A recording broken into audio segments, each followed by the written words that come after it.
Welcome, ladies and gentlemen, to a special Labor Day 2024 college football weekend kickoff version of Saturday Morning Live on Friday. I am your co-host, Reggie. I'm your co-host, Norwood, and you did hear that right. College football season, week 1 is here. Is it week 1? I guess it is technically week 1. We saw what happened week 0. Florida State for sure got 0. Oh, boy, you couldn't wait. You could not wait. So Florida State in week 0, I guess is what we'll call it, lost to Georgia Tech in Ireland, flew all that way to lose. Flew all that way to get beat. So they fly to Ireland and lose. Let's not lose that point. We said that is probably the end of the ACC. The only hope that the ACC has is probably Notre Dame.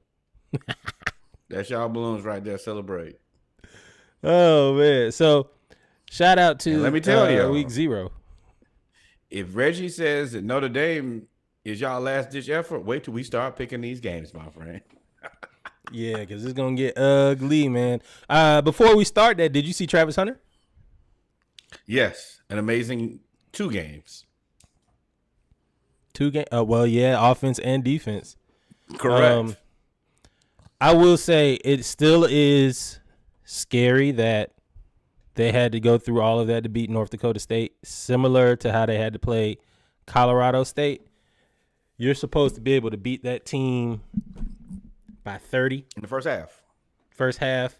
But I mean, North Dakota State is, they've won 7 out of the last 10 Division II championships or something like that.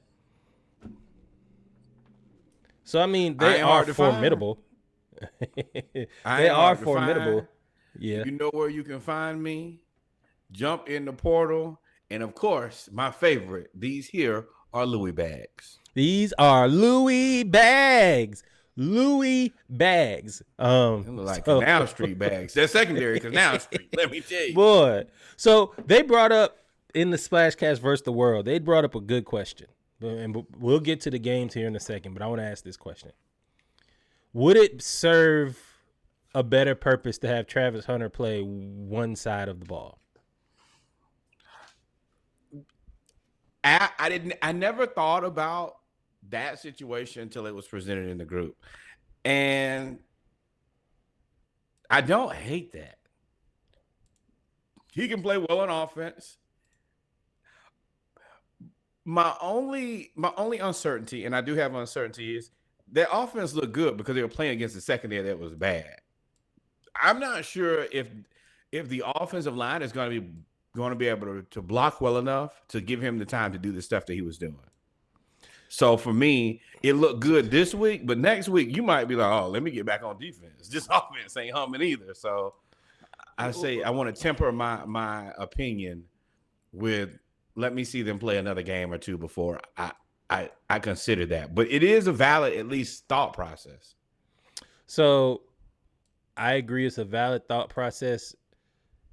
I said their defense is so bad, even with him on it, it ain't even no point in him playing out there. Just go ahead and let him play offense and just Reggie Bush this thing for the rest of the year. Give him the ball, let him return punts, return kicks, wide receiver, flank, jet screen, running back, slot, whatever you could play him on offense and let him do everything. And that way, even if you have ulterior motives like Deion, right, you can still have 2 players in it for the Heisman. Because if he plays offense between him and Jimmy Horn, or not, is it Johnny Horn or Jimmy Horn? Jimmy Horn Jr. Yeah.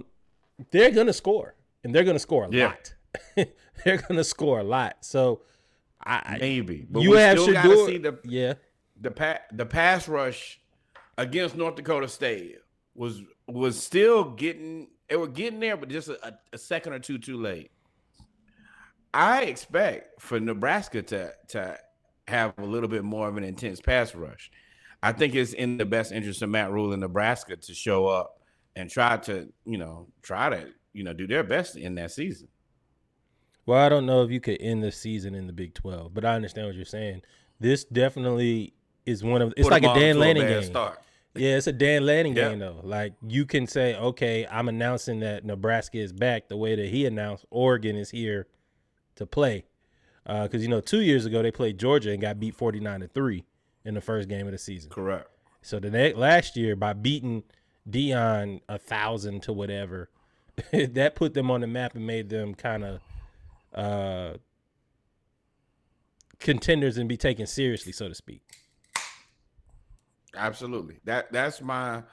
I don't want to do anything knee jerk until I see 2 or 3 games, because I saw some things that Notre Dame just didn't have. I mean, not Notre Dame, North Dakota State just didn't have the ability to try to do, which I think that other teams, especially bigger, faster, stronger teams, may give them other issues, which makes it very problematic in Boulder. But we're just gonna watch the season, let it play out, and we will address it as it goes. Yep. Well, let's get to these games, man. Let's get to these games. We've got these beers, because we're gonna be betting. We got some games on the docket. You have. I separated into the top 25 or the top games of Power 5, as well as top HBCU games. So you have, first off, number 1 Georgia versus number 14 Clemson in Atlanta. Top game of the day. Who do you have? No, who do you have? Well, I mean, the hat is already. I need you to say it. I need you to say it. I got UGA. Do you want to bet here? I got a 6-pack. Yes, we can. Go ahead. You want to donate? Okay. That's fine. This is definitely a donation. I'm gonna tell y'all, so y'all don't think I'm stupid or y'all think I'm crazy or anything like that. I want to be very clear. I think that Georgia is the better team by leaps and bounds. I'm also not in the business of picking them ever on this game. Yeah, I mean, honestly, ever. I don't ever want to pick them, but this is at least, I think Dabo could. I have questions about their quarterback. And I think that one thing that he does know is he can identify big games, and he might be able to. I mean, Georgia's a better team. I'm betting with my heart here. Give me Clemson, 6-pack on Clemson. Don't anybody else ask for that bet either. I'm not. I'm here to start this season off with some fun. That's what I'm doing here. Y'all hear it? Y'all hear it in the background? That is that's the sound of the. I don't know what the sound of, man. Giving you some money? Yeah, you caught me off guard with that one. I'm not even gonna lie to you. I'm not even gonna lie to you. I sat here. If you look on my paper, my notes, I had UGA picked. I was like, man, let's shake some shit up, man. Let's start this season off with some fun. So yeah. 6-pack. I'm taking Dabo and Clemson, and Reggie is taking his boys. Yeah. UGA. Next game. All right, we'll go top. No matter. So we'll go to your team. Miami. No, we got plenty of time to get there. Plenty of time. Penn State, West Virginia. Miami let's be real at here. Florida. Oh, you forced. Oh no, you said Penn State. My bad. Penn State, West Virginia. My bad. Go ahead. This is easy when James Franklin don't really lose the games that he's not supposed to. This is Penn State for me all day. West Virginia, I know that y'all have made some improvements. Today will not be the day that we see it. Y'all lose. West Virginia loses? Yeah, West Virginia loses. I got Penn State here. James Franklin, you can't afford to lose this game. No, not a chance. You can't afford to be 0-1, 0-2, especially with the Big Ten. He doesn't do that. Way it is. He don't do that. That's one thing you can say about him. He be losing big games now. Big games, not stupid games. There's a difference in losing stupid games and losing big games. It's not many like, oh, how did Penn State trick it off against Coastal Carolina? No, they just lose to the teams that you expect them to one day beat. That's their biggest thing. They kind of end up. No, I ain't gonna say that. No. But yeah, we both pick Penn State. Next up, Colorado State versus Texas. Texas. Colorado State versus Texas. I'm picking Texas here. Colorado State is interesting. Everything is going to be interesting because of the transfer portal. There are rumors that basically schools were trying to poach their players during the year last year. In Texas, this is their first game in the SEC. First game in the SEC. Quinn Ewers, you have to basically solidify yourself in 1 year as a Heisman Trophy candidate and somebody that won't get hurt. Otherwise, you need to look Arch like Manning Shador. That's is what there. you need to look like. Yeah, you do. And Arch Manning is there. So I'm taking Texas here. It's going to set up a big game down the road. And also, I meant to say this, Carson Beck, you need a good game to get started off right. If you have any Heisman hopes, Quinn Ewers, if you have Heisman hopes, best thing that you can do is get started off right. But you picking Texas in this one too, correct? Oh, yeah, of course. Okay. All right. Next up, the University of Miami at the Florida Gators in the Swamp. Who you got? I'm rolling with my boys today. Now, I'm rolling with my boys because I like my team. I hate my coach. I want to make sure that is understood. Y'all will hear this and hear this a lot. Fire the coach. I'm dedicating this season to my Uncle Curtis. I will be telling y'all to fire the coach every week. Billy, even after the win that I believe that we get, you can still pack your things and still leave, and we'll all be happy. And take Graham Mertz with you. Start DJ Lagway. Yeah, I'm taking the Gators. What you got? Miami. I don't believe in Mario Cristobal. Miami hasn't done anything in the last 5 to 10 years to show that they're. I don't even understand why they're ranked. If you really want me to be honest, I don't understand why Miami's ranked. They did nothing last year to prove that they deserve a ranking this year. To me, it should be unranked versus unranked. If you're gonna unrank Florida, you shouldn't rank Miami. What has Miami done? So, with that being said, I'm still not picking Florida. I'm picking Miami to win this game in an upset. I guess it's not an upset. I guess Florida would be an upset. Yeah. How is it an upset? One of these teams is ranked. One of these teams is in fact not ranked. All right. 6. No.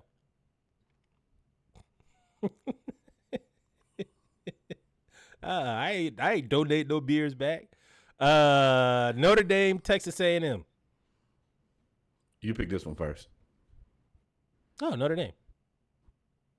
Texas A&M. 6. Say less.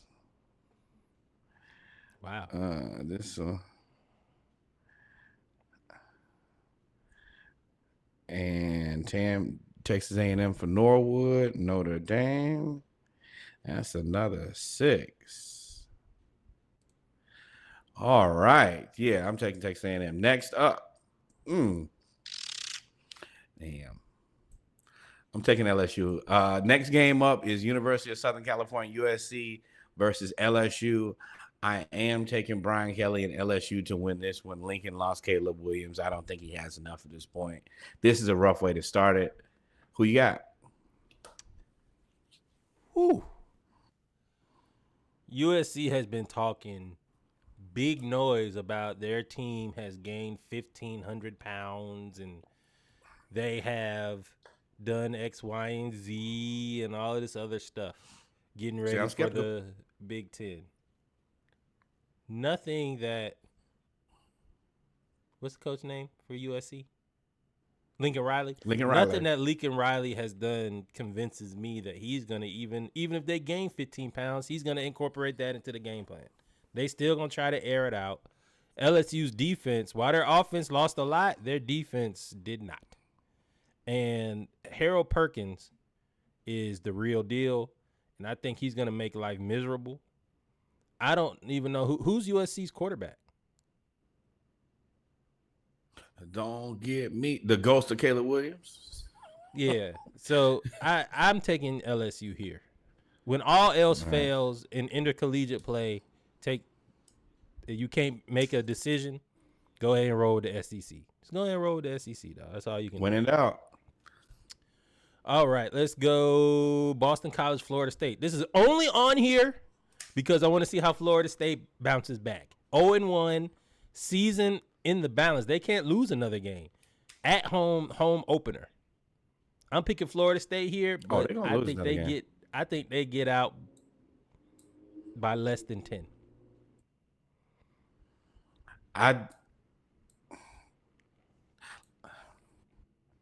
So this is tricky. I think that Boston College is better than Georgia Tech, but I think that this is more used. This is I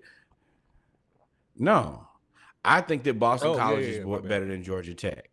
But within that, I think that Boston College runs an offense that Florida State is a little bit more comfortable defending. So I think that Florida State knows that this is must win. Florida State wins this game. But I'm going to have my eye on this one very closely. Super closely. The closest. Yeah. Florida State beats Boston College. The people are calling this the Martyr Bowl. The battle for the battle for the connector. The Waffle House Bowl. Georgia State at Georgia Tech. In what is an intriguing game, given that Georgia Tech just beat Georgia State. I mean, Georgia Tech just beat Florida State. Georgia Tech has a chance to kind of get right for the rest of the season. They got the inside track in the ACC. I'm taking Georgia Tech, though. Yes, I'm taking Georgia Tech in this one as well. Georgia State, I don't think they're quite ready for this moment. And you're playing with a Georgia Tech team with a chest full of confidence right now. One of their biggest wins in the last 5 or 10 years. And to be able to come back and play, at home against what you would definitely consider your little brother, maybe your little cousin, honestly. I think that Georgia Tech should get it done. And I'm going to tell you, Florida State, you should be rooting for Georgia Tech. You should. So that takes care of the top games this weekend that's left. We did talk about Colorado beating North Dakota State. North Carolina, didn't they barely win? They barely won against somebody. So let's get to these HBCU games, man. So we got our top HBCU games. You got North Carolina Central and Alabama State. This is an interesting game. We both very good game. I think we picked Alabama State. I picked Alabama State to win the SWAC East, and then we picked Howard to win the MEAC. But it's going to be close between them and Central. Yep. Who you got here? My answer is North Carolina Central. I've been rocking with them for the last 2 years. Nothing changed for me. I know that Alabama State is a formidable team. Ton of respect to them, but Central, don't embarrass me. Alabama State, y'all are the favorite in the SWAC East. This is a chance for you to send a message. I don't know if I can roll with y'all. Y'all offense has always been sputtering. One thing we know about Central is they're going to put some points on the board. And if you can't score, it's ugly. I'm going to take the MEAC here. I'm going to take the MEAC, and I'm going to take Central in beating Alabama State. Interesting. The Houston Bowl, no, it's called, what do they call it? Texas Southern versus Prairie View. What's that classic called? Oh, you're right. I can't think of the name of it right now. Well, anyway, Texas Southern plays Prairie View next, which is interesting that they play them as the first game of the season. You would think that would be like a rivalry game in October or something. But Texas Southern plays Prairie View. I'm going to take Prairie View in this one. Bubba McDowell has that team playing very, very well. Absolutely. Texas Southern, I think they put themselves behind the 8 ball. Also, go back to our football preview a couple episodes ago to reference all the things that we've talked about. Texas Southern not getting a coach until very, very, very late. Put them behind the 8 ball. I think the Prairie View is just a much smoother run program, way much more organized. So I'm with you on that 100%. Give me Prairie View. Give me Prairie View. All right, I put this. Go ahead. The Labor Day Classic was the name. Labor Day Classic. So I put this up here For Grambling in Louisiana, Grambling State University against the UL, because Grambling, in many eyes of HBCU football watchers and people that cover the games, feel like if there is going to be an upset of Division II versus Division I, and everybody picked North Dakota State. Of course, I think it was South Dakota State just won, or one of those teams just won. This one, Grambling, Louisiana, was picked as a potential upset. I'm gonna roll with Grambling. I want to see the HBCUs win. Plus I want to kind of scout them because that offense is supposed to be something serious over there. Yep. Taking Grambling? No, I'm taking Louisiana. I think that they probably have a little bit more and get it done, but I think the Grambling makes it a very interesting game, pushes it to the end. Once again, like you said, I want to see what Crawley looks like as a QB after that year he spent with Hugh Jackson. So I'm excited to see that. I don't know if they can get it done, but I'm excited to see the game. South Carolina State and FAMU. Oh, big boy. game. Big game. The razzle and the dazzle. This probably is the game of the week. I like Central and Alabama State. That is in terms of quality of football, that's probably going to be your best game. FAMU is coming off the SWAC championship, of course. They left the MEAC where they won the MEAC too. They just beat the MEAC, Norfolk State, in a barn burner, 24-23, the MEAC SWAC challenge. So now they go back and play South Carolina State at home. South Carolina State has supposed to be Southern University's coach, Chennis Berry, who came over from Benedict after winning all the games while he was at Benedict. Literally, I think he lost like 3 games during the regular season while he was Run there. It up. And he's got South Carolina State, who he's reinvigorated that program. I don't think they're there yet, though. I like Orangeburg. Got family, my family out there. You got family went there. I got family taught. We got all of that. Fam, you gonna put it on y'all. Yeah. I don't now that's where I disagree. I don't think the FAMU puts it on them, but I think that FAMU is just. I think that the scare versus Norfolk State should like kind of tap them on the shoulder and say, "Hey, we got to step up."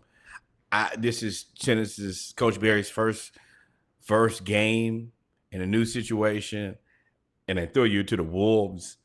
I think that they've made a lot of changes. I'm not sure if they're ready. With that said, I'm open to being wrong, number one. And if you want to come right on in and be David and punch Goliath in the face, this is the way to start your season off, start your career off here with a haymaker. But I got FAMU at the end of the day. Yeah. I think South Carolina State will have a valiant showing, but I think they'll run out of steam in the second half, and FAMU will kind of press the gas. Mississippi Valley State, Tennessee State, Eddie George. Tennessee State gonna work Mississippi Valley State. Valley is recovering though. Shout out I ain't gonna give him all the credit, but shout out to Dion, even though you took the coach. They have gotten a lot of money to go towards their academic program. Their band has like tripled in size in the last 2 years. So Mississippi Valley State is coming, y'all, but not against Tennessee State. They're gonna get beat. Yeah.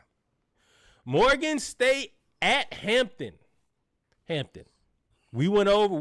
Go back to the special. We went through Hampton. We kind of looked at their schedule. Look, we know the CAA, y'all might not win too many of them games, but against our people, against teams, HBCUs, y'all better take care of business. Y'all better go beat Morgan State. Don't let Morgan State come up down there from Baltimore. Against commiserate competition, your job is to win. Now, with that said, Morgan State ain't no slouches. They have like 8 all-conference players.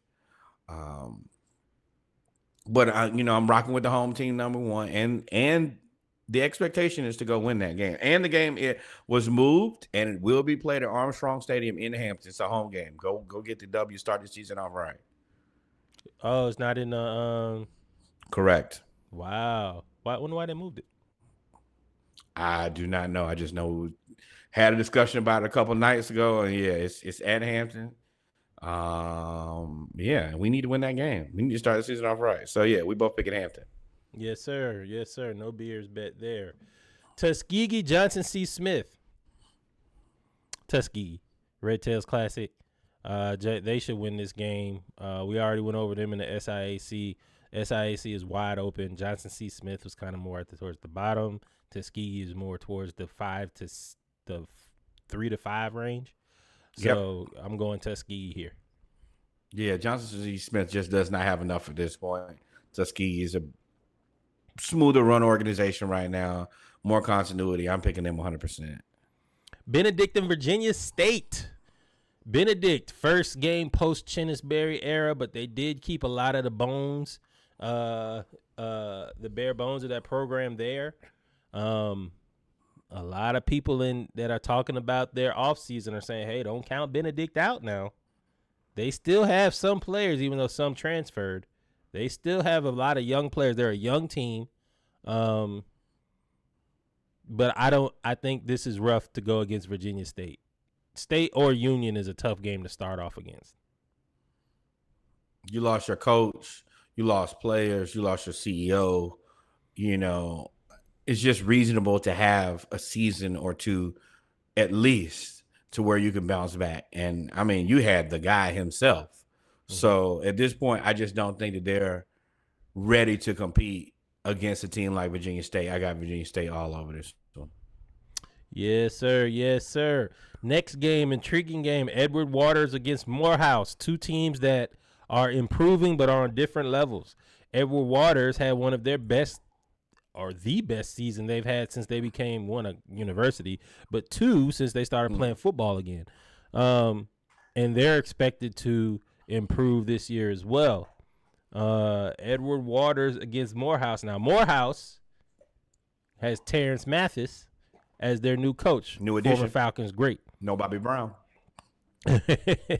So it is new beginnings at Morehouse. With that being said, Edward Waters, I expect y'all to go in there and handle business. Morehouse was 1-9 last year. While they do have new energy, you shouldn't allow them to beat you. You really shouldn't let it be close. Come on, Edward Waters, establish yourself. And if I remember correctly, Morehouse won their very, very last game. Yes. So, against Clark. Yeah, for me, Edward Waters, y'all need to win. Y'all need to continue in the direction that you are going. Morehouse, best thing you can do is make this thing look competitive. Yeah. Yeah, just show improvement. Show improvement. That's all we're looking for. Virginia Union against Kentucky State. Sneaky game. Sneaky game. Kentucky State has a mean offense. The only thing is they only have like 2 or 3 players that they get the ball to. But they're hard to stop. You ain't gonna roll them. Yeah. Union is here to try. They're going for the two-peat. Back-to-back, right? Yes. Union's going for the back-to-back. So, yeah, Kentucky State, rough beginnings for you. Elizabeth City State and Shaw. I'm going with Shaw because I don't know about either one of these teams. They're both were at the bottom. This is a toss-up. I'm going with the Shaw Bears, too, on this one. Home team. When you don't know, in the same, go for the home team. And one of the more intriguing games, similar to Edward Waters and Morehouse, you have Clark Atlanta and Fort Valley. Clark Atlanta got all of those players, got the player of the year from Lane, quarterback. They got Lane's head coach, came over to Clark. And now they are new Arthur Blank field. Now, don't forget about Arthur Blank. Little bit money, little red turf, little heavy pockets. I expect for Clark Fort Atlanta. Valley did too, though, right? Yes. No. Miles, Clark, Fort Valley, and Morehouse, Albany. Oh, you're right. So Clark Atlanta, I expect them to come out with a lot of energy, and then Fort Valley's just gonna step on their neck. I don't think they have enough. But you have the player of the year. You can't count out the player of the year. Yes, you can. Is that what you said? Yes, you can. Hey, does the MVP mean that did you win a championship every year? No. Nope. Lamar got 2 of them things, right?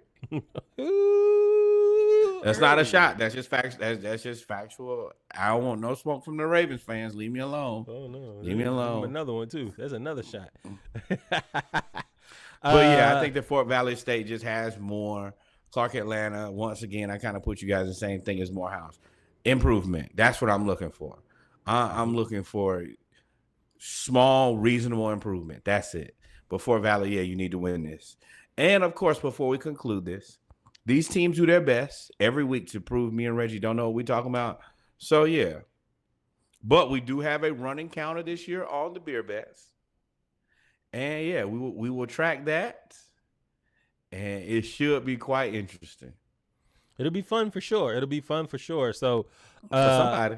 A little bit of it's gonna be fun either way. A little update. The green screen is in the back. Yeah, hey, the green screen is. Oh, salute, man! This is our first beer of the season, maybe. First drink of the season. This ain't beer. I have beer next week. Green Screen Team Media Studios is Team Media Network Studios is under construction. We should have that done in a little bit, so we'll have the green screen for a little bit longer, and then we'll have a big unveiling. With that being said, Norwood, we didn't miss anything. It's time to go. We gonna have Friday. We gonna have Saturday off. Well, I ain't gonna have it off, but you know. Yeah, I won't either. But just get to work for other jobs. With that said, ladies and gentlemen, thank you guys for rocking with us. You guys will see this bright and early on Saturday morning. With that said, we did do the college previews. Please go back and check those out. Please prepare yourself for this college football season, your hearts, minds, and souls. Outside of that, adios, mi amigos. God is love. And damn, it felt good to say that. It's been a long time, boy. We out of here. Love y'all. Peace.